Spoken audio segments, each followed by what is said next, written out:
ఈ మధ్యలో వచ్చినటువంటి జెన్జీ మూవ్మెంట్ గురించి వాళ్ళు కరెక్ట్ పాత్ లోనే వెళ్తున్నారా అంటే? డెఫినెట్ గా దేశంలో ప్రపంచంలో యువత ఆస్పిరేషన్ మనం అర్థం చేసుకున్నంత కాలం, యువత మారుతున్న కాలానికి అనుగుణంగా పాలకులు, ప్రభుత్వాలు, పార్టీలు మారినంత కాలం వాళ్ళు డిస్సాటిస్ఫైడ్ ఉంటారు. డెఫినెట్ గా ఆ డిస్సాటిస్ఫాక్షన్ ఇస్ అబ్సల్యూట్లీ జస్టిఫైడ్ నన్ను అడుగుతుంది. ప్రాపర్ గా అనుకున్న డైరెక్షన్ లోనే వెళ్తున్నారా, లేకుంటే వాళ్ళ వెనకాల ఒక మోటివ్ ఏదో డైరెక్షన్ ఇచ్చేవాళ్ళు ఎవరు లేరమ్మా. ఫర్ ఎగ్జాంపుల్ వాళ్ళు కోరుకుంటుంది ఇప్పుడు మనం విదేశాలు తిరిగి లేదా ఇంకో చోటుకి వెళ్ళి తిరిగి వస్తే మన దేశం ఇట్లా ఎందుకుంది అనే బాధ కలుగుతుంది. అంటే వేరే దేశాలు ఎక్కడికో వెళ్ళిపోతున్నాయి, మనం ఇట్లాగే ఎందుకున్నాం అన్నప్పుడు సహజంగా అసంతృప్తి వస్తుంది కదా. మన పాలకులు ఎక్కడో మమ్మల్ని లెట్ డౌన్ చేశారు ఫీలింగ్ వస్తుంది కదా. వచ్చినప్పుడు they are expressing in different forms. తప్పే ఉంది అందులో.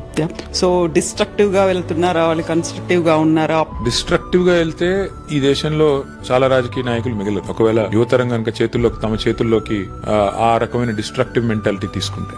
In fact they are very lenient. Our people are very kind. Our people are extremely